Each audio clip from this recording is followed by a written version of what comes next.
Marketing Your Private Practice is a podcast where you'll learn easy to implement tips and strategies to grow your business without spending all day online. I'm your host, Colaiacovo, and I teach practitioners the Thrive marketing method to create simple and streamlined plans by focusing on long-term strategies, not just social media. Discover ways to spend less time on your marketing, attract more clients, and build the financial freedom that comes with a thriving practice. One where you have time left in your day for the people and things that matter to you.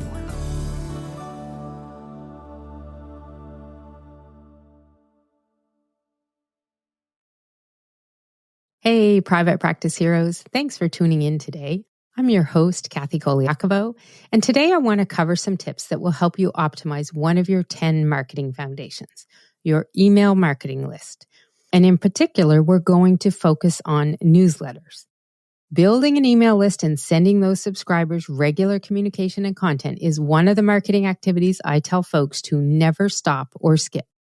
I've actually got an episode on if you had only 1 hour a week to do with marketing, what would I tell you to do? And I'm going to tell you right now, it's focus on the emails and leave the social media. As much as everyone always says they don't like getting emails, the fact is more sales happen from emails than social media. At least for those of us regular practice owners. Influencers, they're a different story out there, okay? Don't get me wrong on that. It can work a lot easier, especially if you have hundreds of thousands or millions of followers. But a lot of people think that email marketing is a pain in the butt and they don't like to do it. But emails and newsletter type emails, that consistent new content you can send the people on your list, they are a great way to nurture and engage those people, to build that relationship you started with them. They got on your list somehow. Something interested them one way or another. And that makes them a lead for your business, someone who could become a potential customer. These newsletters are a way to stay in communication with them. And I know most of you know all of this already, especially if you've been listening to the podcast for a little while now. But if you're like a lot of clients I've worked with or members in my Thrive Marketing Academy, you probably also get stuck on how to get those emails to work for you as much as possible. Because the last thing any business owner wants to do is spend time on any type of marketing activity that is not effective and not helping your business. So let's get you some tips and strategies to optimize your newsletters and emails so they're getting you more opens, more engagement, and more results. When it comes to email marketing, you really need to understand making it work is more than just the content you send in those emails. There are key elements you can factor into all of it that help you bring on that more of everything that we're all looking for.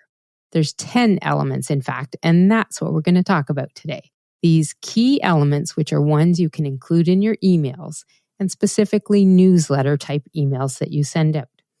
These elements are going to help more people get the emails, more people read the emails, and even help create new leads and sales. What we want happening is we want more subscribers reading or consuming the content you send them. We want them to feel good about what you've shared with them and build that know, like, and trust factor with you. Because typically, if you're listening to my podcast, you're probably a service-based business owner, or you've got some type of business or practice where people are buying your expertise, your specialty that you have. And I know I've got a lot of folks in the artisan community that listen to, and some of you, it's the same thing. Yes, they might be buying your products, but at the same time, you are really a big part of your art. So think about that as you're doing this. What we want to do here is make sure that people are really getting to know you and your services, your products, or your programs. That's the kind of ROI we want to have with newsletters. And some of these elements will help build all of that so you get more of that. More people opening them, more people reading them, more people taking action from what you've put in them. So let's dive in so that you can understand what these 10 elements are and begin using them if they're a fit for your business. Not everyone will be, but I will tell you that there are a few that I consider non-negotiable. So these are ones you do not want to skip. And I will tell you too, some of these elements might be a little bit difficult for you to envision by audio. So be sure to check out the show notes page because I will have some images on there that will help you understand a couple of these elements a little better as well. So element number 1 is effective subject lines. And this is a non-negotiable, folks. Subject lines are the number one factor that determines if people will click and open and read your email. But they can also determine if your email will go directly to a spam filter too. So you want to be careful how you put these together. Many email marketing systems have tools that will help you check your subject line if it's okay and if it has any issues in it, making delivery of it a problem, meaning getting it in the inbox of your subscribers. So you will want to check and find out if your email system has a feature like this to help you and make sure that the subject line you're sending is an okay one to use and send.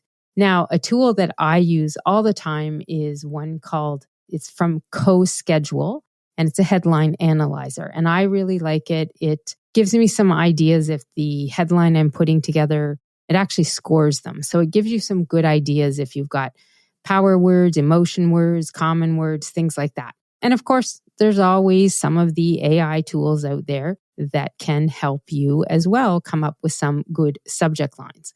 But there's a couple things about subject lines you need to know. An ideal subject line is one that doesn't have a ton of words in it because, in this case, less is more. Now, I'll tell you, my headline analyzer doesn't really follow that rule all the time.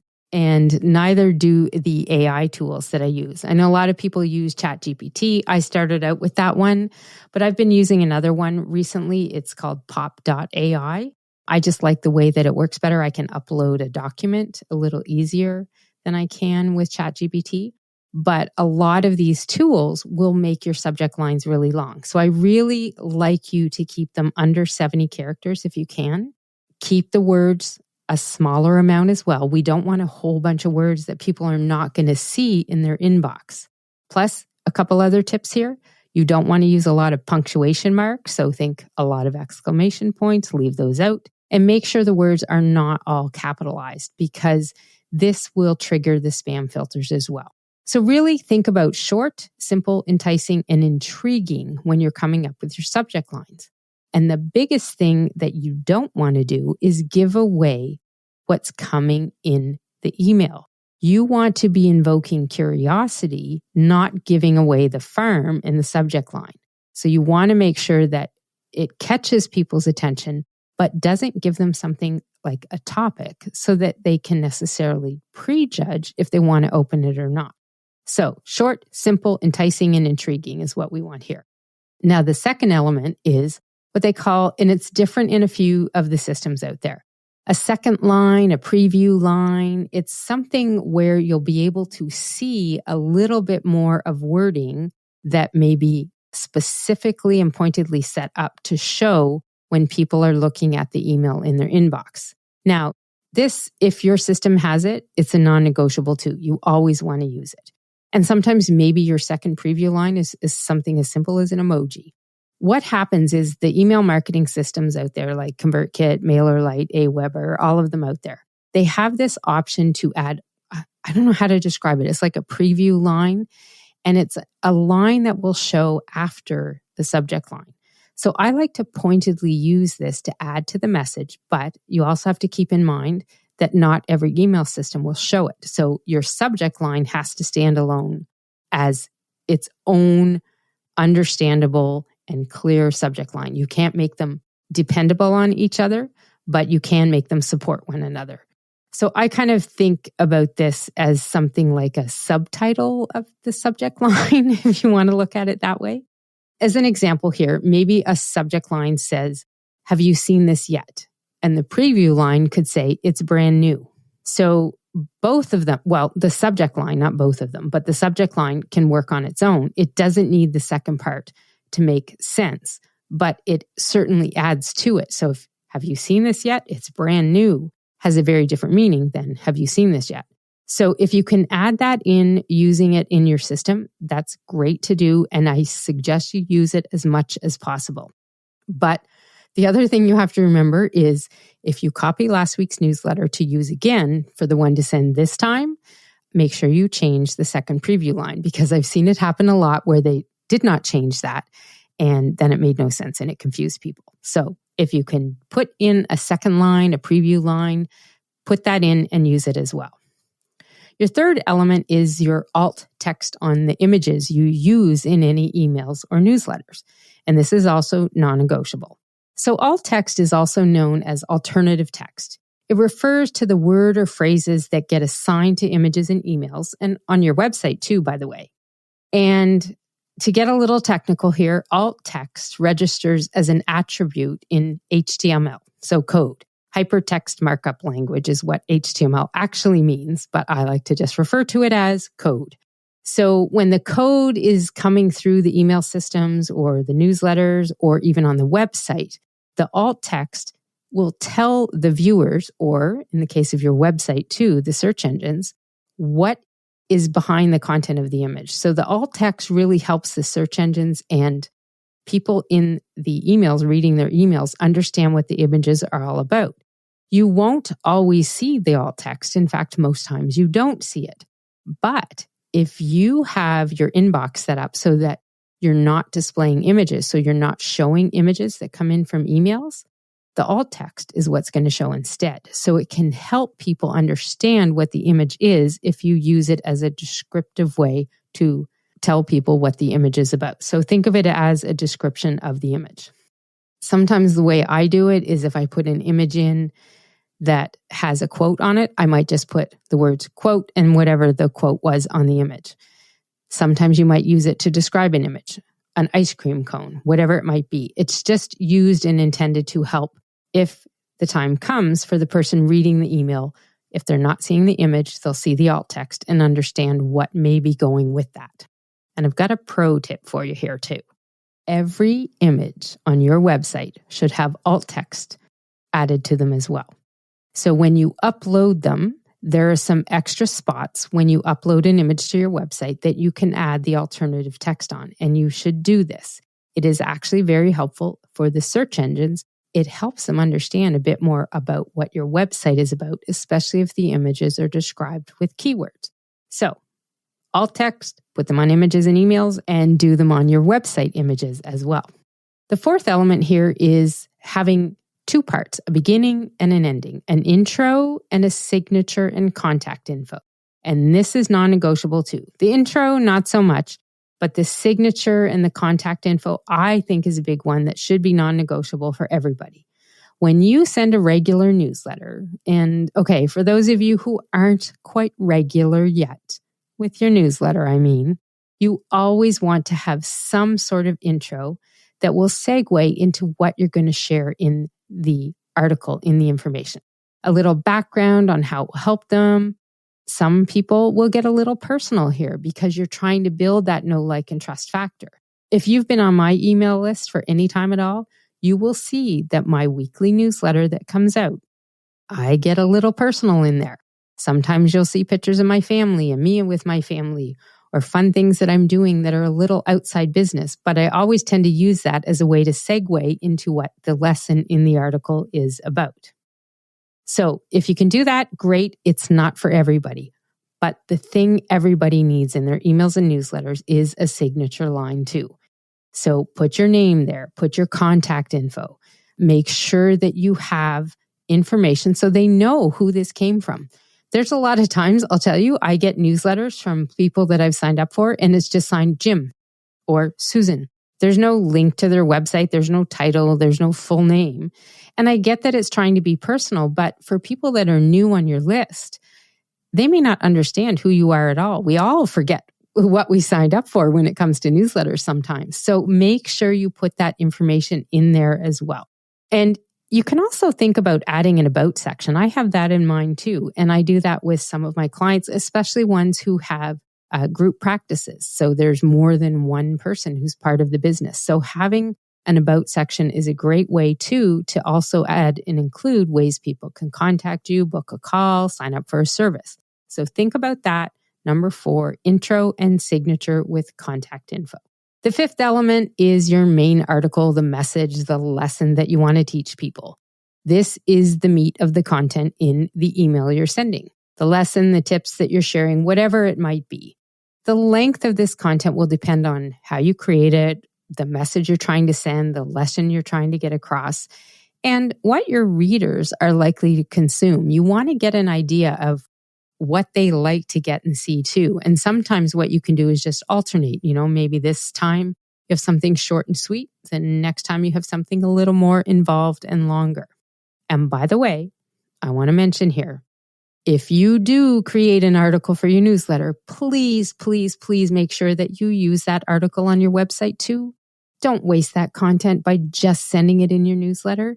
That article is your anchor content, your consistent new content. And it should always get posted on your website as a blog article too. Not everybody on your email list will read your blog. Not everybody finding your blog will be on your email list. Don't waste the content. You wrote the article, use it in 2 places. And I do have more about this in a blog that I wrote that explains more about your anchor content. And I will link to that in the show notes for you as well. Now, this is often when we talk about newsletters and content and the information you put in it, where people will always ask me the big question. Is it okay if I don't put the whole article in my newsletter and just put a link to read it on my website instead? And I'm going to share my opinion of this in my answer and let you decide what you want to do. But I'm going to be straight up here. My answer is no. Put the entire article in the email. And here's why. I always recommend doing this and not putting a link in your website to read more. I don't want to see a button that says, read the rest of the article here. And here's why. Email marketing open rates on average are about 22% for most industries. And that means if you send your email to 100 people, 22 people are going to open it. I'll be honest though, these days my clients and I are all getting an average about 45% or more. Part of it's because we use these elements. Part of it's because we use a good system. We're consistent with the emails. That all helps too. But the other thing is people get used to our content and they want to see it. They want to read it. So they're consuming it. Some folks get higher open rates because they have done this. They've built up that loyal list of subscribers who can't wait to see what they share each time. So open rates can depend on the email system. It can depend on your content. It can depend on the people you have on your list. But what you want to remember is not everybody's going to open that email. Now then, the other part of statistics when it comes to emails are click rates. And click rates on emails and newsletters tend to average anywhere between 2 and 5%. And what that means is what amount of people are clicking on the links you have in there to go somewhere else, to maybe read the article, to sign up to book a call with you, whatever it is that you're putting links in your emails and newsletters. The number of people that open it is called the click rate. So the average is about 2 to 5. If you did use a link and say, read the full article here, your click rate will go up. I promise you, it will go up higher. Probably, I've seen this as we've done testing on it, probably about an average of 8% is what goes up. But even if your click rate went up by 8%, so let's assume you had 2% before, you're putting in the shorter email and saying, read the article here. So your click rate's going to go up 10%. So let's back up here. 22% of the people opened it, but you didn't put all the info there. You put in part of the info and told them to go read the rest on your website. So some of them did, 10% of them did. That's only 10% of the entire list.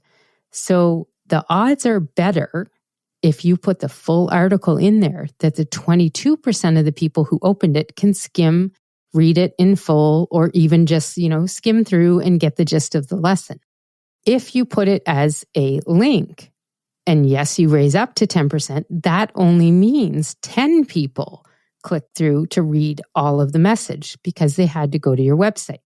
So in my opinion, and it's not exact science, I'll be honest here, but I'd rather have the opportunity for 22% of the list to read the entire message by having it in there versus having a higher click rate, but that's still only 10% of the people getting the message. Is fewer people.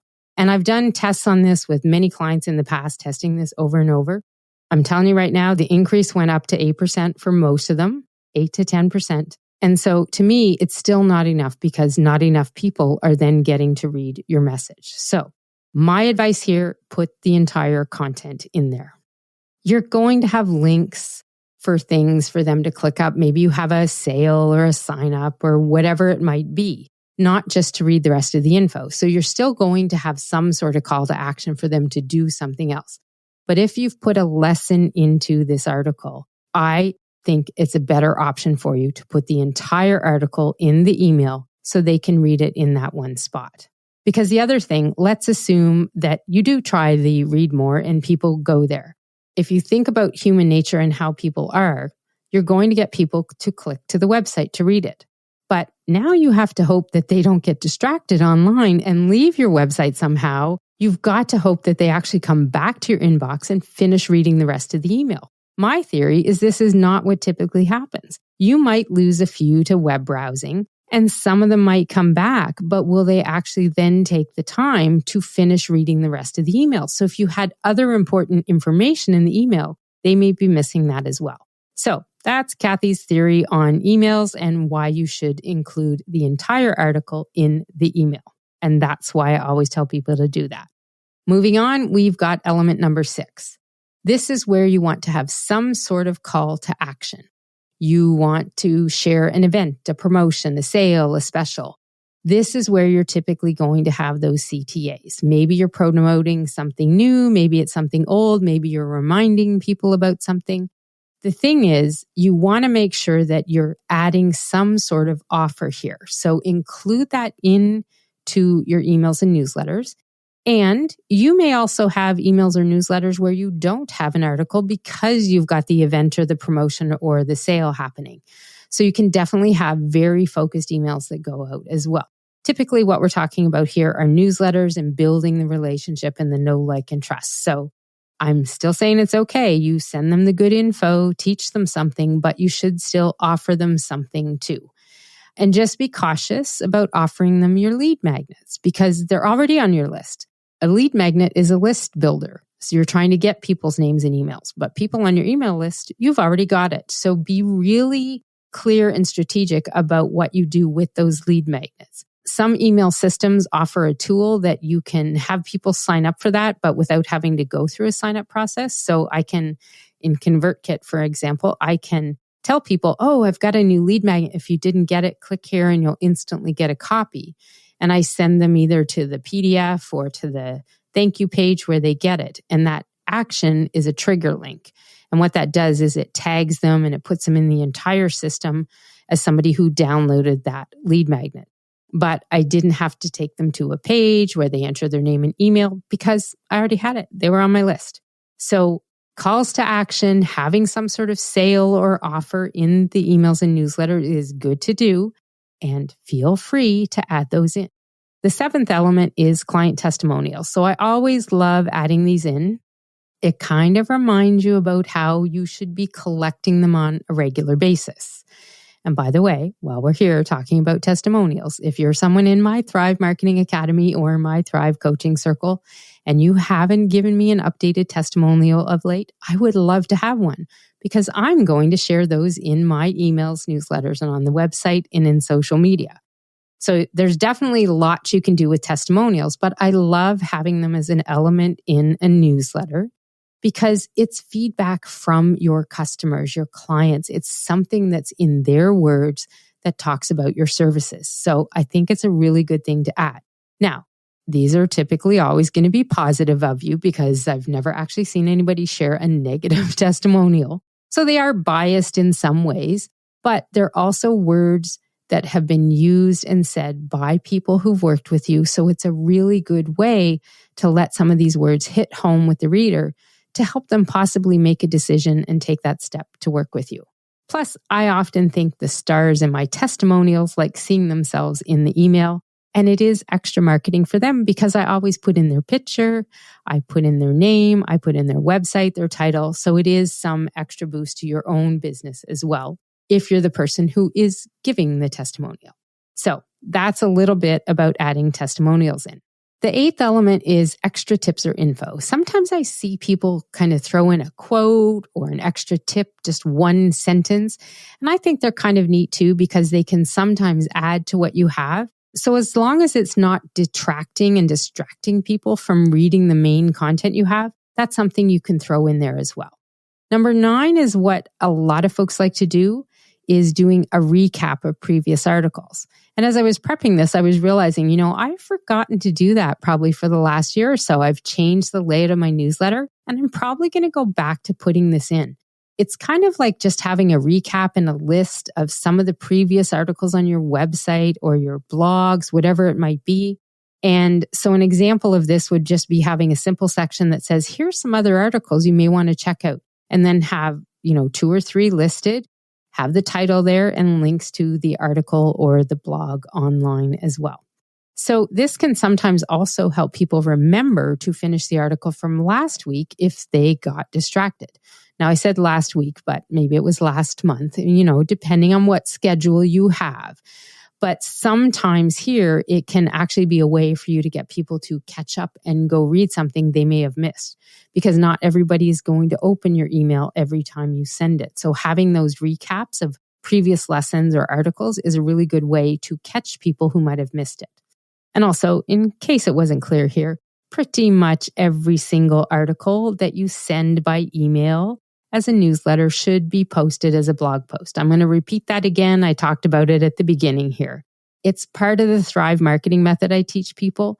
It's all about you take that article, you put it as anchor content on your website, and you use it in your newsletter too.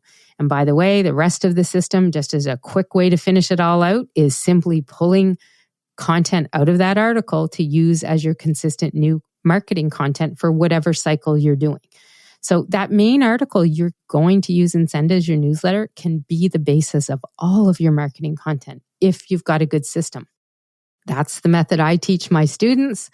If you ever want to learn a little bit about that, feel free to book a call with me and we can talk about how it works. Now, number 10 on this list is the last one. And this is optimizing the reply to email address and ensuring you've done all the verification you need to for your email address and domain before you start using your email marketing system. And this is a non-negotiable one, folks. It's also the most technical in the lot of all of these. And it is a verification that's been around for a while, but recently with some changes from Google and Yahoo, if you don't follow some of this verification, you could end up being in people's spam filters. And this even goes from sending emails one-to-one with people. So there is some information. I'll put a link to a good blog article that I read about. But ideally, what you want to have here when I say optimizing the reply to email is you want to make sure if someone hits reply, it actually sends the reply to your email and not to your system's email. So this can happen if you don't set up this reply to email. So some people will do this if they hit reply to, and because the person who has sent out the newsletter hasn't done this, the reply to email actually goes nowhere. It's trying to go to some unknown address in the email system that that person was using. So always go through, follow through, and set all of that up. Because if someone is going to be so moved by your words, they want to reply and reach out, you've got to make it as easy as possible for them to click so that simply what happens is just the same as getting any email from a friend or anybody. You hit reply and the email goes right back to them. These emails are often the emails that lead to good communication building, good relationship building, new clients, and new sales. And that's why making sure your reply to email is set up properly is important. The verification of your email and domain, that's really technical stuff. So you're probably going to need help from your website manager or some other tech support. Some people I know who have the patience have taken the time and gone through it on their own through their email system. There is a deadline coming up for this, February 1st of 2024. I will let you know I'm having my web manager, Marta, come on the podcast soon to share some of these changes. So we weren't able to get this done in time for February 1st, but we will have her on there. So if you weren't sure what to do, hopefully she can give us a couple tips on and explain a little bit about what it means.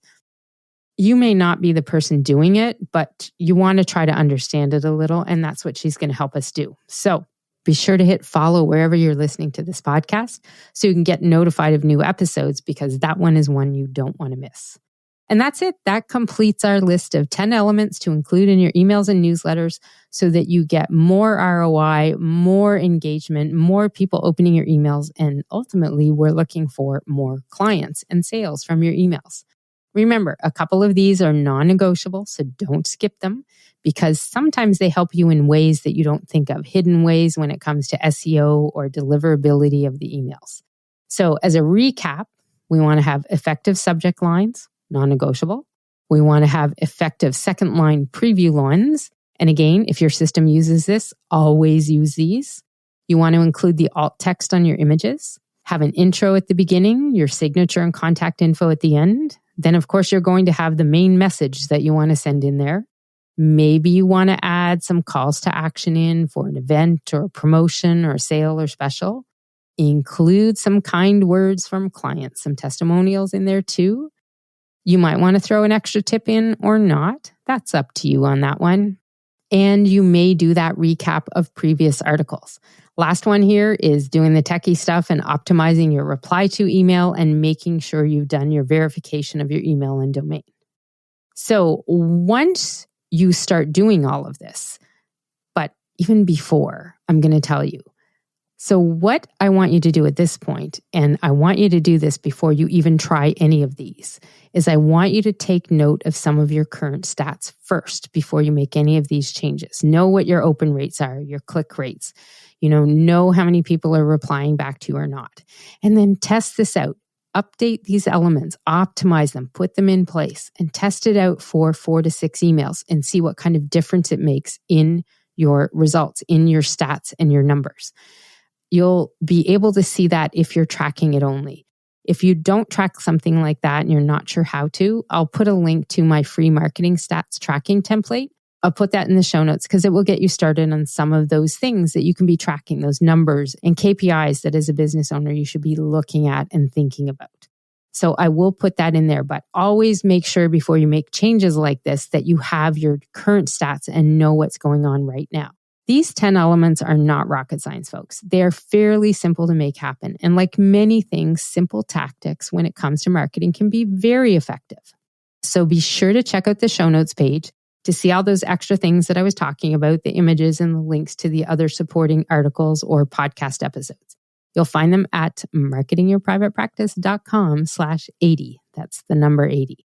And make sure you check out there and I'll put links to all those resources. And this is Kathy Colaiacovo signing off and just sharing. Remember, if you want to thrive in practice, this is helped by sending those regular and consistent newsletter emails to the subscribers on your list. And when those emails are optimized with these 10 elements, that will help you get the best ROI possible from all of your time spent doing your newsletters and emails. I'll see you next time. You can find all of our show notes and resources mentioned at marketingyourprivatepractice.com. Be sure to connect with me on Instagram at pepperitmarketing and say hi. I'd love to hear any feedback you have, and make sure to rate and review the podcast and hit subscribe on your favorite player so you don't miss any future episodes.